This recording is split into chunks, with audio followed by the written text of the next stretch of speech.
What is going on, my good people? This is your main man Ben here. Today, guys, we got another tech reviews. It's been 3 months actually since I bought this lens, but we are going to review the Sirui. I finally figured out Sirui Anamorphic Lens. We picked the 24mm lens. This lens is amazing. I'll tell you the best features that I like most. If you're a type of shooter like me, run and gun, more on street and family oriented somewhat review, this lens is a bang for the buck, bringing all the creators in the realm of professional filmmaking, if you may. But let's get to it.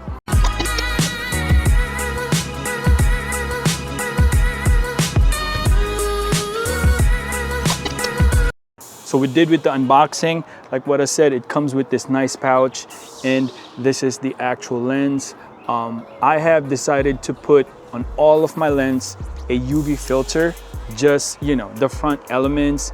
And I brought this lens, I told you, in Madrid. I had an almost accident in a museum. Really funny story. I thought it was a glass. It was so still. And I happened to have this lens in my FX30. I dip it like that because my intention was putting the camera down and the lens down, but it was water. But what I'm saying is that it touched a little bit. I'm glad I saved it. Everything is smooth, guys. Look at this. This is the one that gives you that bar on top and in the middle. So this one right here looks like square. That looks like a filter on top and in the bottom. So it's like a cinematic feel. You squeeze it down. It's not like a filter that you have in your laptop that you can put in your, like for example, we're shooting at CVE10. If you put that filter in here, so it cropped everything and it makes your frame a little bit smaller. So it's not a full frame or a 1.6 crop anymore since you put the filter on top. But this guy right here is an absolute 1.6 crop. It does not put any or compress your image or the frame. This is the real thing that they use in movies and all the documentaries that you see in National Geographic. This is the type of lens that they were using. I'm not saying they're using the Sirui, but they're using anamorphic lens. So this is how it looks like on my FX30. Once again, it's a manual lens. You cannot have autofocus, which is amazing on the FX30 and other 1.6 crop cameras, but you cannot utilize that. You would have to use your focusing ring right here on top. And this is where you adjust your aperture down here in the bottom. So this is 24mm and it's an amazing form factor. It's as close as, I would say, 35mm conversion in full frame. And what I like the most about this one, man, is just that the feel of the lens, the characters that it gives. It almost gives you like a little bit of tweaking, to be honest, if you want that cinematic look. It has a very, very respectable low light capability. Of course, it's not like 1.4, 1.8 or 1.2 aperture. This is 2.8, but this lens is amazing. It's becoming one of my favorite lens. I have used this in the studio for reviews, podcasting, and also I went to Madrid and used this lens. Check out this B-roll real quick.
And while at it, I have used a VND, or it's a variable neutral density filter, along with this lens if you're using outdoors.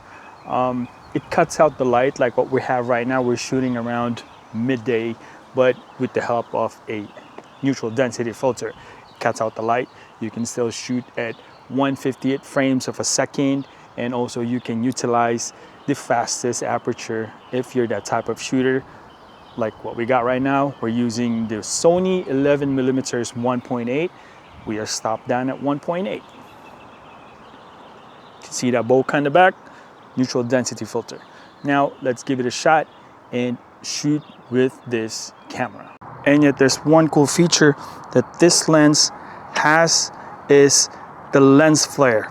You can see that in my scooter right now, there is a blue streak that goes horizontally that looks like cinematic for some, but you know, to some it works. Although the lens is 2.8, it has a very nice character that it gives whenever you shoot at night.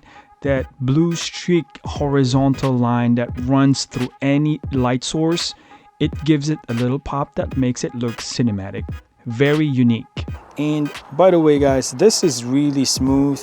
It doesn't have a click to it, a focusing ring, and also the aperture ring. It's buttery smooth. It has resistance in it, and this thing feels like a tank. It is kind of heavy, and I think that's a good thing because, you know, quality, and it's all metal build with a lot of chunk of glasses. I don't know how they fit all the anamorphic glasses inside this beast. If you're using an FX30, there is a built-in D-squeeze. This anamorphic lens has a 1.33x squeeze. So it's actually, you know, when you put it into 1.6 crop sensor, it's going to look like gummy, but 1.33x is the normal, you know, settings. In our FX30, we have a built-in D-squeeze display, so it doesn't look like funky. So if you go to that, there is 1.3x and 2.0 for our FX30. We're going for the 1.3. That way it looks natural. So after using the anamorphic lens of Sirui around 3 months, what's my final take of this lens? For the price I paid, how much did I pay it for? It is actually $358. I had a coupon code for $35. It is an amazing lens, guys. For $352, this lens right here is in next level. If you like to shoot somewhat of a documentary style or a film style, this lens is in a different league. And on top of that one though, I have used a diopter because since it's a manual lens, you have to compensate and give yourself a distance. And you know, when you work into a certain environment, it's going to be hard because it can't be focusing on its own like this CVE10 with 11mm. It is just fantastic on focusing. This manual lens is going to require a little work, or other words, you have to get used to it and that workflow. But if you're kind of type of shooter that is not like me talking a lot in front of the lens, there is a follow focus, which I do have, but eventually I'm not that type of like documentary or a filmmaker that I have to focus on one spot and then put a indicator so that that focus right there will spot on if it stops there, and if I go back here it goes closer. One accessory is also that I'm going to advise is get a diopter for your lens. A diopter basically it's a front element filter that can make a focusing distance much closer.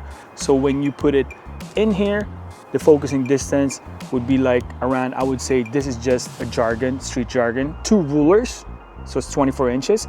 If you put a diopter, that focusing distance would turn out to be 8 inches. So you can work closely on an environment like a small space studio. You can still do that, which is amazing.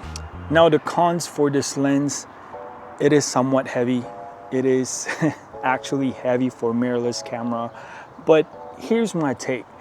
This lens is not a daily walk around standard lens that you can just grab on like my 11mm and go walk in the streets of Japan and just vlog your way out. This lens is not that.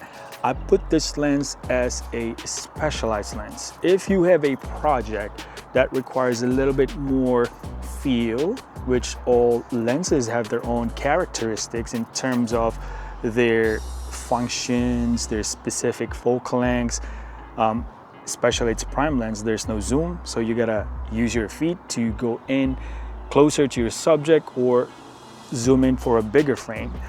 This is a manual lens, 24mm, and it's 1.33 crop. That would be the biggest downside, the weight, and also it's manual lens. But I assume before you make the purchase, you already know what the manual lens can give you. But overall, guys, if you get the set, you probably would save a lot more money, which is around $750 for 3 focal length. I believe it's the 16mm, the 24mm, and I believe 35mm. But since I don't intend to use that manner, I only opted for one lens, and this is my first Sirui lens that I've ever bought, except for the cage of my FX30, which is also Sirui, and it's definitely an amazing cage for me. And also the handle, I like it a lot. My overall intake in this one, guys, if you're into documentary, if you're into reviewing on a specialized project settings, get this lens. And you know, manufacturers competing with each other, the overall winners are us creators. We have a lot of choices, but one thing I can say, Sirui is an amazing quality lens, and I am a big fan. And I'll tell you that right now, the way they make this lens and the image quality that it gives me, this is not going to be the first Sirui lens that I'm gonna own. I guarantee you that. Hint, hint, hint. But thank you guys for watching. Always remember, God is good all the time. This is your main boy. Peace out.